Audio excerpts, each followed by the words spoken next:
So I suppose it was sometime last year, was it, that we first started hearing about these fat jabs, Wegovy, and various other different brand names where you could actually get a hold of these things. It was celebrities first in America who seemed to be making use of them the most, and basically losing loads and loads of weight, and nobody was quite sure whether they were admitting to it or not. Sharon Osbourne's talked about it in the past and said that actually she took Wegovy and she lost so much weight that she felt as though she was too skinny. And a lot of people now in Hollywood are saying, some people, and I think John Goodman's one of them, and the other brand name, of course, is Ozempic, have been losing so much weight that their facial structure has kind of altered altogether so much that they've had to have reconstructive surgery to make their face look like it used to. Let's talk to Dr. Renee Hoenderkamp, NHS GP and broadcaster. Renee, very good morning to you. Welcome. Morning, Mike. Nice. How are you? No, I'm very well. Nice to see you. I mean, this thing now has taken on sort of miraculous proportions. We're now sort of being told this morning, thanks to a study by University College London, that not only will these drugs help you lose weight, but they'll actually safeguard your heart. They might help you not have a stroke. They might even be good for cancer. I mean, it all sounds a bit too good to be true, doesn't it? Yeah, and it is, Mike. You know, looking at the papers today, you can always guarantee that if there's a story on every single front page, then it's been placed, and you have to ask who's placed it. Yeah. Now, this is a study that was first published, interestingly, in November 23, and there was no fanfare about it at all. But suddenly today, the PR people are out, and it's on every front cover. You've got to ask yourself why, and I suspect it's because people like me are talking about the very serious side effects of using this drug just for weight loss. Yeah. Now, looking at the study, and I haven't had a lot of time this morning, Mike, but I can see straight away that it's funded by Novo Nordisk. All of the researchers are funded by Novo Nordisk. Right. They looked at 3 years and 4 months, and they found over that time that 6.5% of the placebo arm of people either died, had a non-fatal stroke or a heart attack. And sorry, the other way around, 8.2%, but in the semaglutide arm, only 6.5% of people suffered those. But interestingly, 16.6% of people pulled out of the trial in the treatment arm because the side effects were too bad, and they don't tell us what they were. And only 8%, would you believe, in the placebo arm also pulled out for adverse events.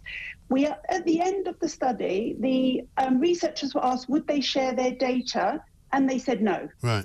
So it's a fascinating. Let me just stop you there for a second, Renee. We're going to just fix your audio there for a minute. I've got this from Close, who says, I was put on Ozempic a few years ago for my diabetes, was taken off because of availability as it was being used for weight loss. The health service in the UK isn't fit for purpose. Awesome show as always, Mike.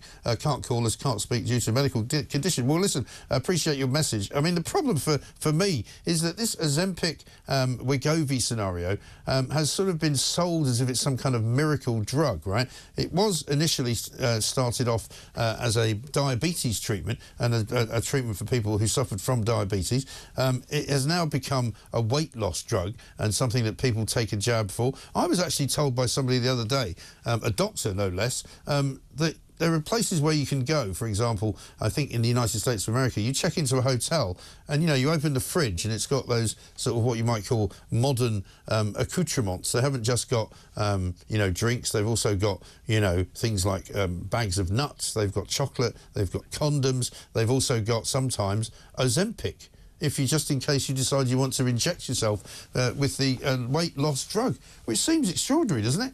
Because surely people should not be able to access it as easily as that. We were told initially that you would only be able to get it if a doctor diagnosed that you were obese enough to be given it. We're told constantly that there are more obese people in this country than there should be, and that one of the reasons that we can't get enough people back to work is because they're off work, off sick, because of the fact that they're obese. And so, but now, as we're just hearing from Dr. Renee there, we're now being told that not only is it good for losing weight, but it's also now good for fighting heart attack and stroke, and it's cardiologists who are saying so. Professor Deanfield, John Deanfield of the University College London, who did the study, told the European Congress on Obesity, in the 90s when statins came in, we finally figured out that there was a class of drugs that would change the biology of this disease. Dr. Renee has been saying, yeah, well, be careful exactly what you believe on all of these stories, because there may well be something other than just the news which is going on. I think we've got Dr. Renee back. Renee, sorry about that. We were having trouble hearing exactly what you were saying.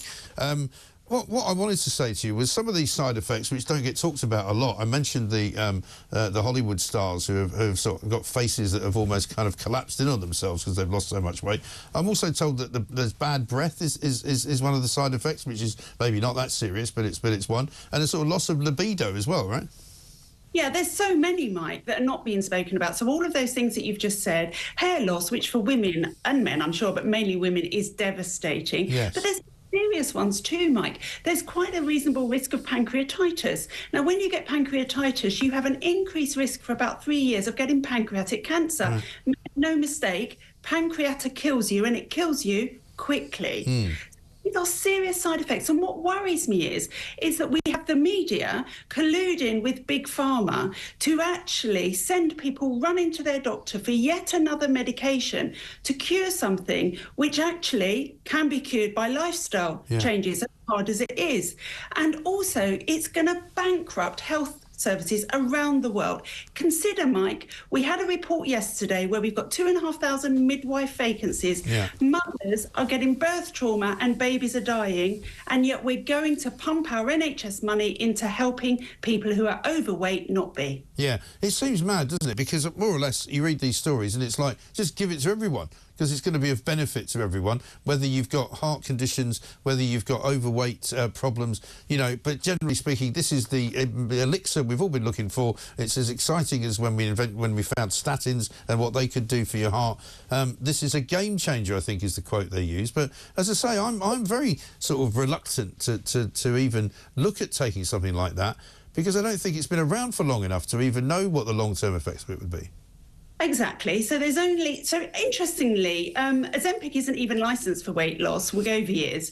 It's been around in terms of data for about 3 years. So we have no long-term data. It is interfering with things that go on in your brain, because that's how it makes you believe that you're not so hungry. You cannot come off it. If you come off it, you put the weight back on because your appetite comes roaring back. So this is a drug that people are going to be on for life. Now, all of the people in these studies were already overweight and obese when they started the studies. If, as a younger person, they had not eaten ultra-processed food, they'd eaten less of it, and they'd exercise a bit more, they wouldn't need this drug. We are medicalising everything, and the only people that are cheering are the drug companies. Yes, I'm sure. And I'm sure the doctors who are sort of, you know, recommending that people should use it. So, I mean, as far as this reducing heart attack risk goes, I mean, it doesn't, even the figures that you read out to me, and I mean, it's not massive, is it? The numbers of people who apparently were improved by it, again, you can't say somebody didn't die of a heart attack, therefore it was a success, because they might not have done anyway. So interestingly, even this study is saying we don't really know what's going on. We don't really know how this is working. We need more studies. But, Mike, it's on every front page. I had an argument with a journalist yesterday who was saying, this is fantastic, it's a game changer. And I was like, you don't know that. Show me your data. He said, no, it's far better. It's far better than being obese. I said, show me that data. Prove it to me. And he can't, because journalists are busy. Some of them are also lazy, and they will take the PR line from, guess who? The drug company. We've got to stop this, Mike. We've got this weird world where the big food companies are influencing government to make people eat more bad food and get fat, and then the pharma companies are stepping in to save them. Right. I know. It does seem completely and utterly bizarre, doesn't it? Well, Dr. Renee, great to talk to you. Thank you very much indeed. Dr. Renee Hoenderkamp, NHS GP.